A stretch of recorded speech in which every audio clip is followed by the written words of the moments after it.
நம்ம இப்போ பார்க்க போகிறது 12th ஸ்டாண்டர்ட் ஃபிசிக்ஸில் ஃபஸ்ட்டு சாப்டரில் வரல electric field due to electric dipole at a point on the equatorial plane. இது இம்பார்ட்டன்ட் ஒரு 5 மார்க் கொஷின்ஸ். இப்போ நம்ம ஃபஸ்ட் டைபோல் அப்படின்னா நம்ம ஆல்ரெடி நமக்கே தெரியும் டைபோல்ன்றது 2 டிஃப்ரெண்ட் சார்ஜஸ். இது it may be the positive or negative positive. இப்போ இந்த ரெண்டு சார்ஜஸுமே separated by a finite distance. Finite டிஸ்டன்ஸ்னால் நமக்கு தெரிஞ்ச நோன் டிஸ்டன்ஸில் செப்பரேட் பண்ணி ரெண்டு சார்ஜஸும் வச்சுருப்பாங்க ஒரு குறிப்பிட்ட. இப்போ இந்த ரெண்டு சார்ஜஸ்க்கும் நடுவில் ஒரு அட்ராக்ஷன் இருக்கும். பட் இது ரெண்டும் 2 டிஃப்ரெண்ட் சார்ஜஸ்னாக்குள்ள ரெண்டுத்துக்கும் இடையில் ஒரு அட்ராக்ஷன், அது வந்து சேம் மேக்னிடியூடில் இருக்கும். இப்போது சிம்பிளாக சொல்லணுன்னா this is the dipole. So இப்போ இங்கே ஒரு சார்ஜ், இது ஒரு நெகட்டிவ் சார்ஜ், இது ஒரு பாசிட்டிவ் சார்ஜ். ஸோ இந்த ரெண்டு சார்ஜுக்கும் நடுவில் ஒரு அட்ராக்ஷன் இருக்கும். ஸோ நம்ம இது ரெண்டுத்தையும் ஒரு ஃபைனட் டிஸ்டன்ஸில் தான் செப்பரேட் பண்ணி வச்சுருக்கோம். ஸோ இதுதான் எலக்ட்ரிக் டைபோல். ஸோ அப்போ இதாவது இது சேம் மேக்னிடியூடில் இருக்கும். இப்போது இந்த ரெண்டு இதனுடைய டிஸ்டன்ஸ் இருக்குல்ல, டோட்டல் டிஸ்டன்ஸ் வந்து இந்த சென்டருக்கு பார்த்திங்கன்னா ஏ, தென் இதனுடைய டிஸ்டன்ஸும் ஏ. ஸோ நமக்கு தெரிஞ்ச டிஸ்டன்ஸில் ரெண்டு சார்ஜஸும் டிஸ்டன்ஸில் இருக்குது. So this is the electric dipole. அதாவது போல் அப்படின்னா டிஃப்ரெண்ட் சார்ஜஸ், டைன்றது ரெண்டு. ஸோ ரெண்டு சார்ஜஸ்ஸு டிஃப்ரெண்ட் இதில் இருக்கும். ஸோ இப்போது இது வந்து separated by a 2a distance, ஒரு negative charge and positive charge. So இப்போ இந்த மிட் பாயிண்ட்லேருந்து இதனுடைய டிஸ்டன்ஸ் வந்து ஏ, ஸோ இதனுடைய டிஸ்டன்ஸ் ஏ. ஸோ இது இப்போ டோட்டல் டிஸ்டன்ஸ் எவ்வளோ 2a. ஸோ இப்போ நம்ம என்ன கண்டுபிடிக்க போகிறோம்னா, இதுக்கு முன்னாடி நம்ம ஆக்சியல் லைன் பார்த்துருக்கோன்னா, அது ஆக்சியல் லைன்னா இந்த ரெண்டு சார்ஜஸும் கொண்டு வரது இதுக்கு நேராக எடுத்துகிட்டு இங்கே ஒரு பாயிண்ட் இருக்கும். ஸோ இந்த பாயிண்ட் சார்ஜஸில் இந்த எலக்ட்ரிக் ஃபீல்ட்னால எவ்வளோ ஸ்ட்ரென்த் இருக்கும். இப்போ ஈக்குட்டோரியல் பிளேன் அப்படின்னு பார்த்தீங்கன்னா, இப்போ இந்த ரெண்டு சார்ஜஸ்க்குமே ஈக்குவலான டிஸ்டன்ஸில் ஒரு பாயிண்ட்டை செலக்ட் பண்ண போகிறோம். ஸோ அப்போ இந்த ரெண்டு சார்ஜஸ்க்கும் ஈக்குவலான டிஸ்டன்ஸ் அப்படின்னு பார்த்தீங்கன்னா, இது திருப்பி இங்கே நான் வரைஞ்சிக்கிறேன். ஸோ இதனுடைய ஈக்குட்டோரியல் டிஸ்டன்ஸில் எழுத போகிறீங்கன்னா இதுக்கு சென்டராக ஒரு பாயிண்ட்டு ஒன்று எடுத்துக்கிறோம். ஸோ இப்போ இதில் எவ்வளோ எலக்ட்ரிக் ஃபீல்டு இல்லை எவ்வளோ எலக்ட்ரிக் ஸ்ட்ரென்த் இருக்குது அப்படின்றத நம்ம பார்க்க போகிறோம். ஸோ இப்போ இந்த பாயிண்ட்டை வந்து சப்போஸ் ஏன்னு எடுத்துக்கலாம், இந்த பாயிண்ட்டு இது பின்னு எடுத்துக்கலாம். இதுதான் இந்த டிஸ்டன்ஸ் தான் 2a. இது வந்து நெகட்டிவ் சார்ஜு, இது வந்து பாசிட்டிவ் சார்ஜஸ். இப்போ நம்ம எடுத்துகிட்டு இந்த இமேஜினரி பாயிண்ட் வந்து ஒரு சி. ஸோ இப்போ பார்த்திங்கன்னா இந்த பாயிண்ட் சின்னு சொன்னதுக்கப்புறம் இந்த சார்ஜுக்கும் நம்ம செலக்ட் பண்ண இந்த பாயிண்ட்டுக்கும் ஒரு டிஸ்டன்ஸில் இருக்குது. அதே சேம் டிஸ்டன்ஸ் தான் இந்த பாயிண்ட்லேருந்து இந்த டிஸ்டன்ஸ்க்கு இருக்கும். ஸோ சேம் டிஸ்டன்ஸ் இருக்கும். ஸோ இப்போ இந்த சார்ஜு இங்கே எவ்வளோ அட்ராக்ஷன் நடக்குதோ அதே அளவுக்கு தான் இந்த சார்ஜுக்கும் இந்த டிஸ்டன்ஸ்க்கும், ஏன்னா சேம் டிஸ்டன்ஸில் இருக்குது. ஸோ இதுதான் ஈக்குட்டோரியல் பிளேன். ஸோ இப்போ இந்த மிட் பாயிண்ட் இருக்கு இல்லையா, இந்த மிட் பாயிண்ட் இந்த டிஸ்டன்ஸ் எப்படின்னு என்ன சொல்கிறோன்னா நம்ம ஆர் அப்படின்னு டிஃபைன் பண்ணுறோம். ஸோ இதுதான் இதனுடைய பேசிக்ஸ். இப்போ ஒரு நெகட்டிவ் சார்ஜு, பாசிட்டிவ் சார்ஜு, இது ரெண்டுத்தையும் இந்த 2a டிஸ்டன்ஸில் வச்சுருக்கோம். ஸோ இமேஜினரி பாயிண்ட் ஒரு சீன் ஒன்று எடுத்திருக்கோம், இதனுடைய ஈக்குட்டோரியல் டிஸ்டன்ஸை ஆர்ன்னு எடுத்துருக்குறோம். ஸோ இப்போ இதுக்கப்புறம் என்ன பண்ண போகிறோம்னா, இந்த சார்ஜ் வந்து பாசிட்டிவ் சார்ஜ்லேருந்து இந்த பாசிட்டிவ் சார்ஜ் வந்து எப்படி போகும், இதுலேருந்து இப்படியே போகுது இல்லையா, இது இப்படியே போகுது. ஸோ ஆக்சுவலாக இது வந்து பாசிட்டிவ் சார்ஜ் அப்படின்னுக்குள்ளே இந்த சார்ஜ் பாசிட்டிவாக இருந்ததுன்னா இது எப்படி இருக்கும், இது பாசிட்டிவ் சார்ஜ். ஸோ இப்போ இது ப்ளஸ் q, இது ப்ளஸ். அப்போது வந்து என்ன ஆகும், இந்த ரெண்டு சார்ஜும் ரிப்பல் ஆகிடும். அப்போ இந்த ப்ளஸ் சார்ஜ் அப்படின்னக்குள்ளே இது மைனஸ். ஸோ இந்த இடத்துல இதுக்கு வந்து ஒரு அட்ராக்ஷன் இருக்கும். ஸோ இது மைனஸ், இது என்ன சொல்லலாம்னா மைனஸ் இ அப்படின்னு சொல்லலாம். இப்போது இந்த இடத்துல நம்ம என்ன பண்ண போகிறோம்னா, ரெண்டு காம்போனண்ட்டாக இதை நம்ம கொடுக்க போகிறோம். ஒன்று ஹரிசாண்டல் காம்போனன்ட், இன்னொன்று வெர்டிக்கல் காம்போனண்ட். ஸோ இப்போ வந்து ஹரிசாண்டல் காம்போனண்ட்டை காஸ் தீட்டான்னு சொல்லுவோம், வெர்டிக்கல் காம்போனண்ட்டை சைன் தீட்டான்னு சொல்லுவோம். ஸோ இப்போ இதுதான் வந்து நம்மளுடைய வெர்டிக்கல் பாயிண்ட். ஸோ இதுதான் ப்ளஸ் இ. ஸோ இதே தான் அது ஆக்சுவலாக இது கீழே வர்றது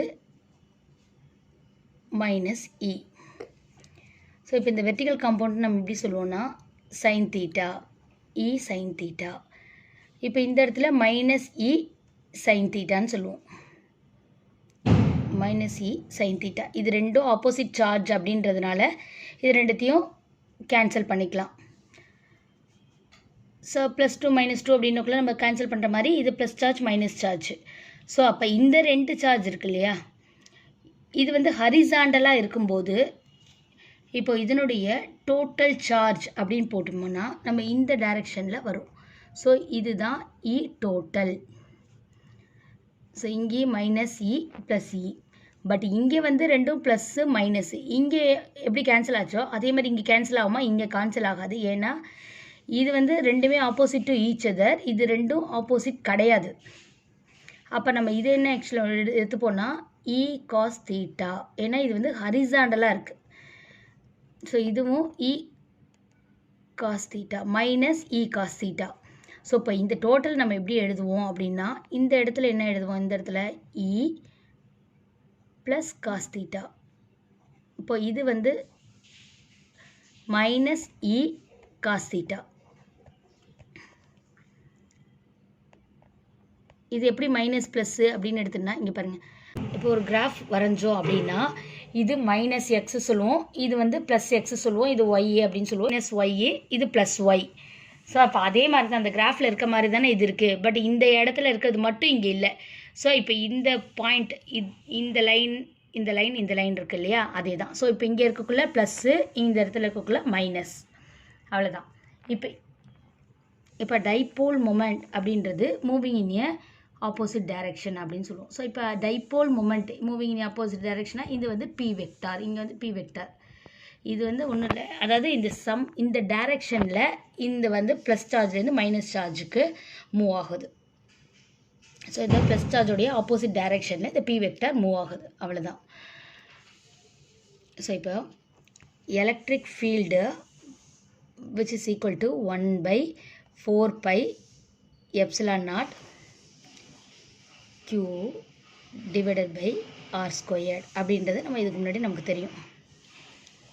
இப்போது இது என்ன ஆக்சுவலாக இது என்ன சொல்லுது அப்படின்னா ஒரு எலக்ட்ரிக் ஃபீல்டு வந்து ஒரு பர்டிகுலர் பாயிண்டில் எவ்வளோ அட்ராக்ஷன் இருக்குது அப்படிங்கிறத இதனுடைய அர்த்தம்.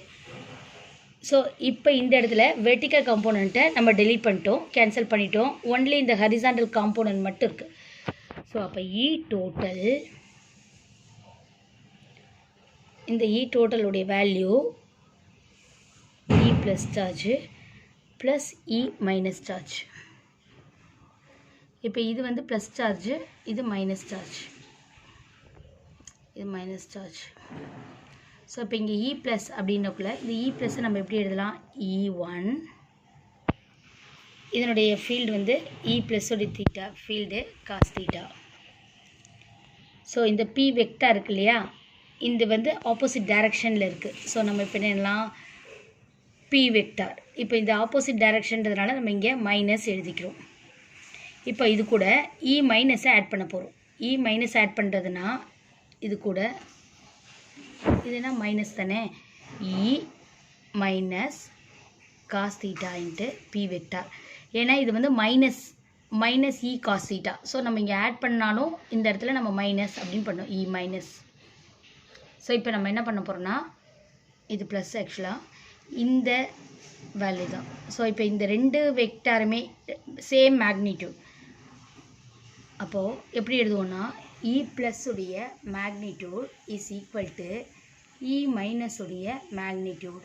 இப்போ இது ரெண்டோட வேல்யூவே என்ன எழுதலான்னா 4πε0 q பை, இப்போ இது ரெண்டுத்துக்கும் ரெண்டு சார்ஜுக்குள்ள டிஸ்டன்ஸை தான் நம்ம r ஸ்கொயர்டு அப்படின்னு சொல்லுவோம் இல்லையா. ஸோ கூலம்ஸ் லாவில் நம்ம பார்த்தது ரெண்டு சார்ஜுக்குள்ள டிஸ்டன்ஸ் தான் r² தான். இப்போது இந்த பாயிண்ட்டுக்கும் நம்ம செலக்ட் பண்ண இந்த பாயிண்ட்டுக்குள்ள டிஸ்டன்ஸ் என்ன அப்படின்னா, இந்த பாயிண்ட் என்னது, இது நம்ம பின்னு சொல்லியிருக்கோம், இது வந்து சி. இப்போ r² அப்படின்றது என்ன எழுதுவோம், BC² அப்படின்னு எழுதுகிறோம்.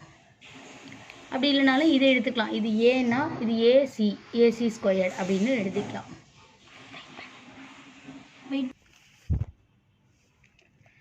இது AC² அப்படின்னு எடுக்கிறோம், AC² அப்படி இல்லைன்னா BC² அப்படின்னு எழுதலாம். இப்போது நம்ம இது எப்படி, அதாவது இதை எழுதிக்கலாம் AC² இல்லைன்னா BC² டிவைடட் பை. ஸோ இப்போ நம்ம எப்படி டிஃபைன் பண்ணலாம் அப்படின்னா, எதுக்காக இது ரெண்டு தான் எழுதியிருக்கேன்னா, இங்கேருந்து இருக்கிறதும் சேம் மேக்னெட். ஸோ நம்ம எப்படி வேணாலும் எழுதிக்கலாம். ஸோ இப்போ இங்கே BC² அப்படின்றது என்னது அப்படின்னா, இப்போ ஹைப்போடெனிசிஸ் தான் இது, அதாவது hypotenuse squared is equal to adjacent squared plus opposite squared. இப்போ ஹைப்போடெனிஸ்ன்றது இந்த சைடில் இருக்குது லாங்கஸ்ட் டிஸ்டன்ஸ். ஸோ இப்போ இதுதான் வந்து லாங்கஸ்ட் டிஸ்டன்ஸ். ஸோ அப்போ BC² தான். இப்போ இதனுடைய adjacent பார்த்திங்கன்னா இதுதான் adjacent. ஸோ இப்போ இந்த இடத்துல ஆங்கிள் அப்படின்னா இதுதான் adjacentக்கு இருக்கிறது A². இப்போ நம்ம BC² எப்படி எழுதலாம்னா A² ப்ளஸ் இதனுடைய ஆப்போசிட் என்னது r². ஸோ அந்த BC² நம்ம எப்படி எழுதுகிறோம் அப்படின்னா A² plus r². So the magnitude of plus charge is equal to E magnitude minus E is equal to 1 by 4 pi epsilon naught Q by, இப்போ ரெண்டு charge நம்ம சேம் அப்படின்னு சேம் மேக்னிடியூட்னு சொல்லிட்டோம், ரெண்டு சார்ஜுமே. ஸோ சேம் அட்ராக்ஷன் தான் ரெண்டு சார்ஜுக்கும் இடையில இருக்கும், அதாவது ஏலேருந்து பிக்கோ பிலேருந்து கியூக்கோ, அது ப்ளஸ் மைனஸ்லேருந்து ப்ளஸுக்கோ இல்லை ப்ளஸ்லேருந்து கியூக்கோ. ஸோ அப்போ ரெண்டுலாமே அட்ஜசன்ட் சேம் மேக்னிடியூடில் இருக்கும். ஸோ நம்ம இந்த BC² பதில் நம்ம என்னென்னு எழுதலாம்னா AC² எழுதுகிறோம் அப்படின்னா எப்படி எழுதலாம்னா A² ப்ளஸ் r² அப்படின்னு எழுதிக்கலாம். இதுதான் புக்கில் வந்திருக்கோம், இந்த மாதிரி தான். இதுக்கப்புறம் நம்ம என்ன பண்ணுறோன்னா,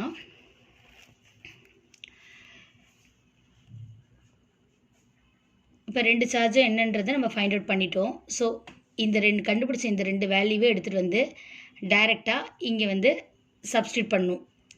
E plus cos theta P vector minus E minus cos theta P vectors அப்படின்னு இருக்குல்ல, இதில் டைரெக்டாக நம்ம சப்ஸ்டியூட் பண்ணுவோம். ஸோ அப்போ E total இந்த value E total is equal to இந்த சார்ஜுடைய வேல்யூ.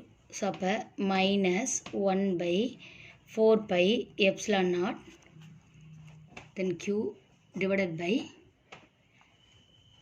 A² plus r². இந்த மைனஸ் சார்ஜுடைய வேல்யூவை நம்ம சப்ஸ்டியூட் பண்ணிட்டோம். இப்போது இந்த காஸ் தீட்டா P வெக்டார் இருக்கு இல்லையா, வெறும் இந்த சார்ஜ் மட்டும்தான் எழுதணும். இப்போ காஸ் தீட்டா இருக்குது. ஸோ அது காஸ் தீட்டா P வெக்டாரை எழுதுகிறோம், cos theta P vector. So minus 1 by 4 pi epsilon naught Q by r² plus A² the same cos theta P vector. இப்போ நம்ம ஆட் பண்ண போகிறோம். ஸோ -2 என்னது சேம் வேல்யூ. ஸோ நம்ம வந்து ஒன்றாவே ஆட் பண்ணிக்கலாம். -2 Q -1 வந்து -2.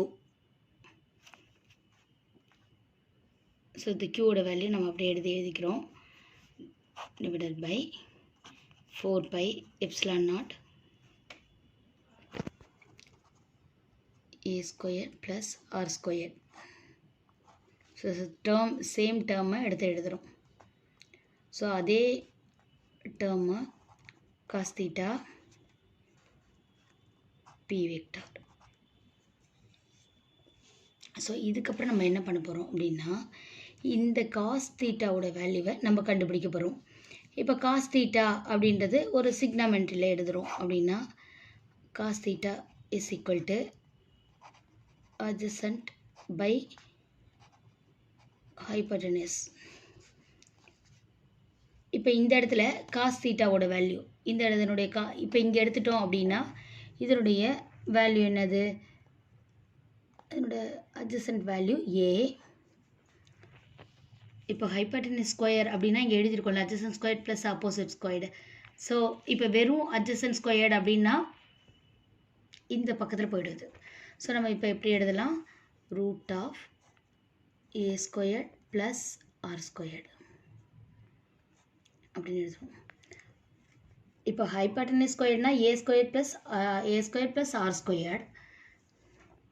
ஸோ இதில் வந்து நம்ம ரூட் எடுத்துக்கிறோம். ஸோ இதை வந்து டைரெக்டாக இதை கொண்டு வந்து சப்ஸ்டியூட் பண்ணிடலாம். So which is equal to இந்த காஸ் தீட்டாக்கு பதில் இந்த வேல்யூவை கொண்டு வந்து சப்ஸ்டியூட் பண்ணுறோம். இது எப்படி ஆகும்? minus 2q divided by 4 pi epsilon naught a squared plus r squared. இப்போ இந்த காஸ் தீட்டாவோட வேல்யூக்கு பதில் இதை எழுதிக்கணும்.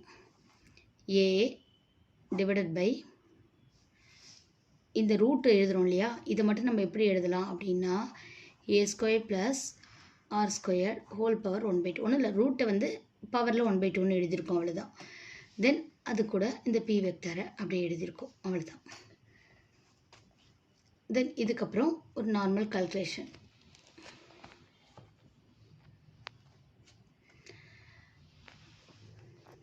ஸோ இந்த டியூ வேல்யூ எல்லாமே அப்படியே வச்சுட்டு இப்போ இந்த ரெண்டு பாயிண்ட் இருக்கு இல்லையா, இந்த ரெண்டுத்தை மட்டும் ஆட் பண்ண போகிறோம்.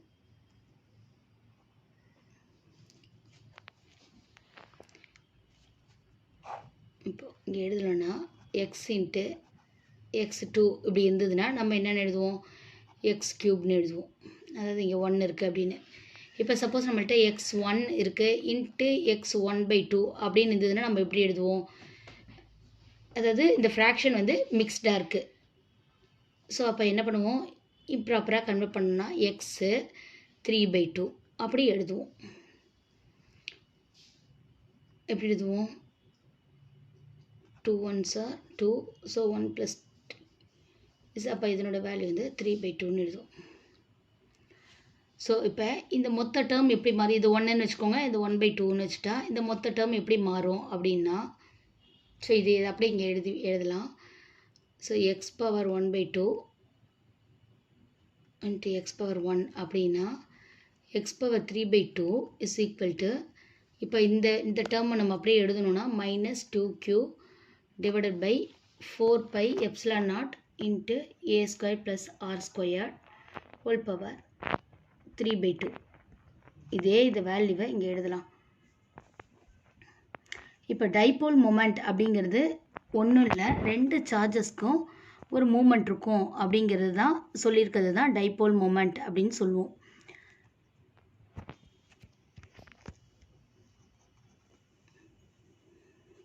இது கூட இருக்கிற இந்த p வெக்டாரை அப்படி இந்த KA எழுதிக்கலாம், இது p வெக்டார் எழுதிக்கலாம். ஸோ அப்போ p வெக்டாரை நம்ம எப்படி எழுதுவோம்னா 2AQ p வெக்டார். ஸோ இதனுடைய டேர்ம் என்னது? Minus p vector. அந்த டேர்ம் அப்படியே எழுதிக்கலாம் 4 pi epsilon naught அந்த value a squared plus r squared whole power 3/2. இப்போ இங்கே என்ன சொல்கிறோன்னா, இங்கே ரெண்டு சார்ஜஸ், இப்போது இதனுடைய டிஸ்டன்ஸ் வந்து 6, இந்த ரெண்டு சார்ஜஸுடைய டிஃப்ரெண்ட் a. ஸோ இப்போ நம்ம நார்மலாக கம்பேர் பண்ணக்குள்ளேயே இந்த ஆருடைய டிஸ்டன்ஸு ரொம்ப ரொம்ப ரொம்ப அதிகம், இந்த ஏவை விட, அதாவது இந்த டிஸ்டன்ஸை விட இது வந்து ரொம்ப ரொம்ப அதிகம். இப்போ இதோட டிஸ்டன்ஸ் தான் அதிகம் இந்த டிஸ்டன்ஸை விட. ஸோ இப்போ இந்த ஸ்மால் டிஸ்டன்ஸை ஏவை வந்து நம்ம என்ன பண்ணிக்கலாம்? ஏவை நெக்லெக்ட் பண்ணிடலாம், ஏன்னா since it's very very small. So இப்போ எப்படி எழுதலான்னா ஆர் கிரேட் ரொம்ப ரொம்ப A small compared to A. So நம்ம இப்போ இந்த டேர்மை நம்ம ஏவை நெக்லெக்ட் பண்ணிடலாம். ஸோ இப்போ இப்படி எழுதலான்னா minus P vector divided by 4πε0. So இதில் இந்த ஏ ஸ்கொயர் அப்படியே போயிடுச்சு. ஸோ இது r⁻3/2. அதை மட்டும் நம்ம எப்படி எழுதலான்னா, இப்போது ஃபார் எக்ஸாம்பிள் r² × 3/2 அப்படின்னா இது எதுவும் கேன்சல் ஆகிடும். ஸோ இப்போ r⁻3 மட்டும்தான் இருக்கும். ஸோ நம்ம இப்போ r⁻3 அப்படின்னு எழுதலாம். ஸோ இந்த வேல்யூ தான் இ டோட்டலுடைய வேல்யூ. இதுதான் இ டோட்டலுடைய வேல்யூ. இ டோட்டலுடைய வேல்யூ இதுதான். இந்த ஈக்குவேஷன் தான் electric field due to electric dipole at a point on the equatorial plane. Thank you.